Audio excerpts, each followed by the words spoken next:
बोलिए नारायण भगवान की जय। बोलिए मेरे बांके बिहारी लाल की जय।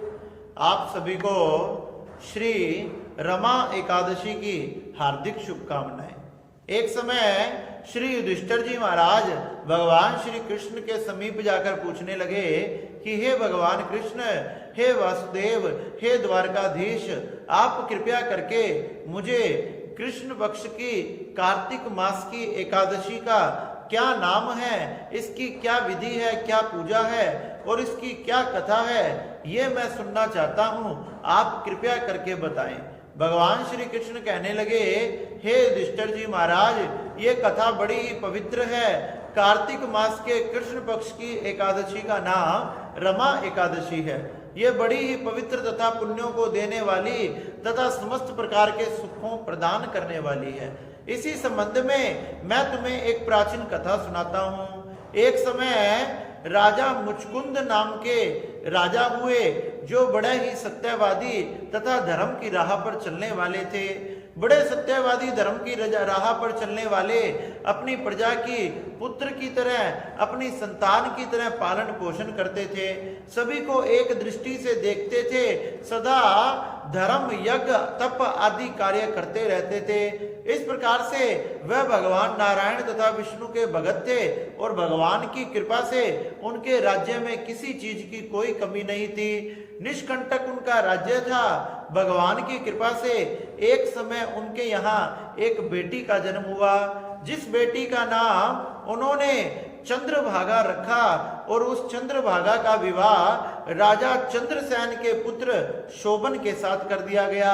अपनी पुत्री का धूमधाम से विवाह किया, उसकी विदाई की। एक समय वह पुत्री अपने पति को लेकर अपने पिता राजा मुचकुंद के यहाँ आई। जब राजा मुचकुंद के यहाँ अपने पति को लेकर आई, संयोगवश उस समय एकादशी आ गई।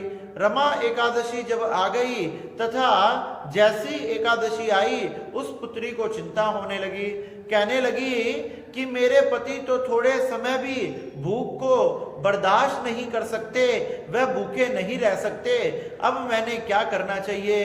अब मेरे पिता के घर में तो सभी एकादशी के व्रत करते हैं, सभी एकादशी को धारण करते हैं। कोई भी ऐसा व्यक्ति नहीं है जो एकादशी को धारण नहीं करता। कृपया करके अब मैं क्या करूं जिससे मेरे पति की रक्षा हो सके? क्योंकि मेरे पिता के यहाँ तो हाथी, घोड़ा, बैल, पशु पक्षी आदि भी भोजन नहीं करते, सभी अन्न का त्याग करते हैं। अब मैंने क्या करना चाहिए? उसका पति कहने लगा कि हे प्रिय, जो तुम कहोगे मैं वैसे ही करूंगा। कहने लगी कि हे पतिदेव, अगर आप यहाँ से चले जाओगे तो आपने एकादशी को नहीं करना पड़ेगा।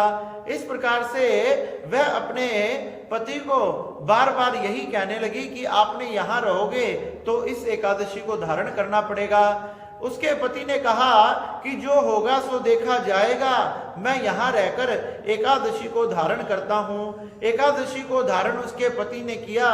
कार्तिक मास के कृष्ण पक्ष की रमा नाम की एकादशी को धारण किया। उसके मन में श्रद्धा नहीं थी, फिर भी जाने अनजाने में उसने इस व्रत को रख लिया।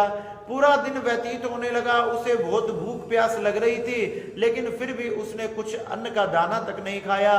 रात्रि का समय हुआ, उसके राज्य में, राजा के राज्य में सब भजन कीर्तन आदि करने लगे। चारों तरफ ढोल, नगाड़े, मृदंग आदि बजने लगे। सभी वैष्णव भगत मिलकर बड़े आनंद से भगवान का कीर्तन करने लगे। लेकिन जो शोभन नाम का वो पुत्री का पति था, वह बड़ा ही दुखी होने लगा। वह सोचने लगा कि मुझे बड़ी जोर से भूख लग रही है, अब मैंने क्या करना चाहिए? ऐसे करते करते उसकी रात्रि व्यतीत हो गई, भूख से तड़पता रहा। जैसे ही सूर्य उदय हुआ, सूर्य उदय होते ही उसकी मृत्यु हो गई।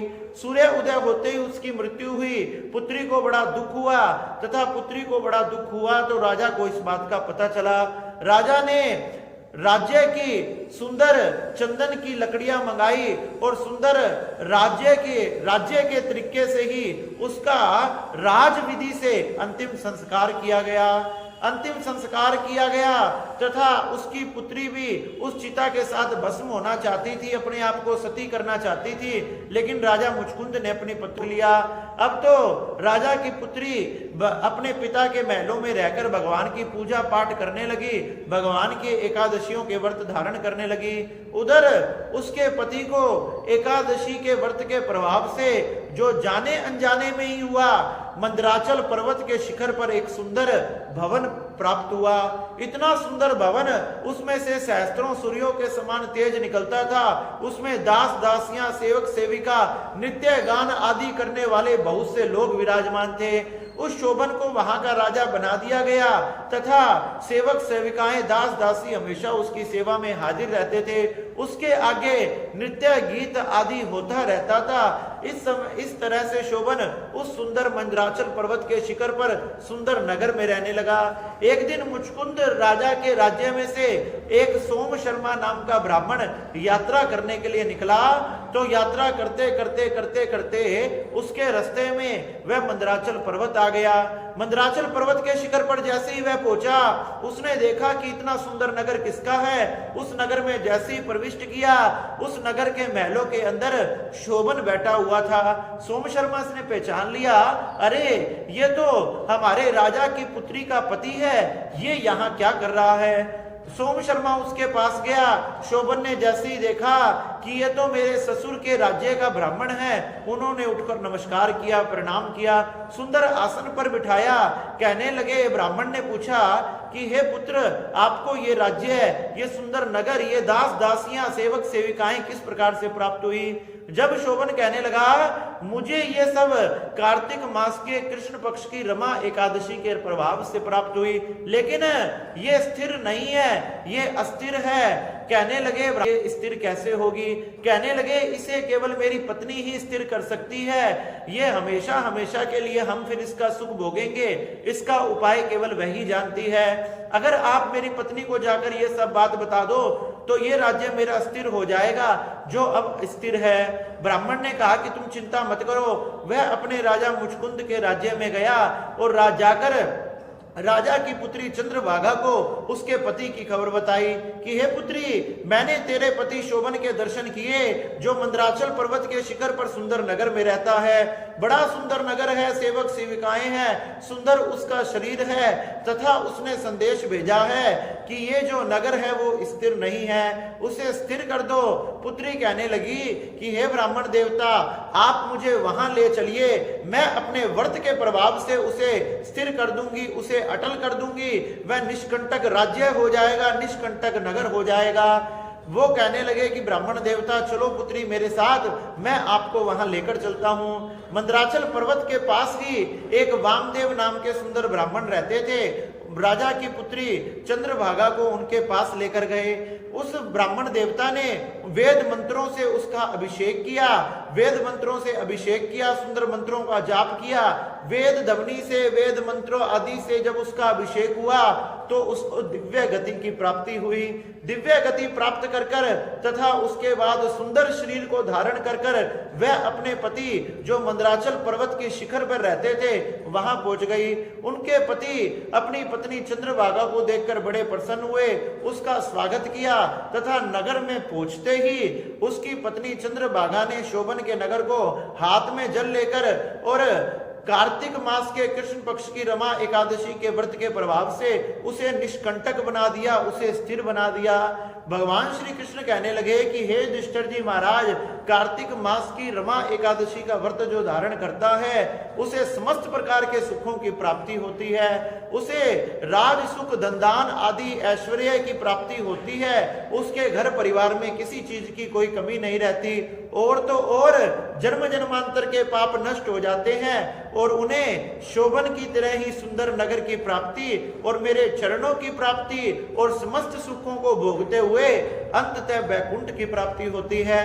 इसलिए जो सुंदर कार्तिक मास में कृष्ण पक्ष की रमा एकादशी का व्रत करता है उसकी फल की महिमा तो मैं सहस्त्र मुख धारण कह के भी नहीं कर सकता। इसलिए सभी व्यक्तियों ने अपने जीवन में इस एकादशी को अवश्य धारण करना चाहिए। इस प्रकार से भगवान श्री कृष्ण ने युधिष्ठिर जी महाराज को ये बड़ी ही सुंदर कथा सुनाई और युधिष्ठिर जी महाराज इस कथा को सुनकर बड़े ही प्रसन्न हो गए। कहने लगे, भगवान कृष्ण मैं इस एकादशी को अपने जीवन में जरूर धारण करूंगा। इस प्रकार से युधिष्ठिर जी महाराज ने कथा को सुनकर अपने सभी भाइयों के साथ, अपनी पत्नी के साथ इस एकादशी व्रत को किया और इसके प्रभाव से जन्म जन्मांतर के पापों को नष्ट करते हुए, समस्त सुखों को भोगते हुए अंततः भगवान नारायण के चरणों में वैकुंठ को प्राप्त हुए। इसलिए इस एकादशी के व्रत को जो करता है उसे राज्य सुख आदि की प्राप्ति होती है और भगवान के चरणों की प्राप्ति होती है। बोलिए नारायण भगवान की जय, बोलिए मेरे बांके बिहारी लाल की जय।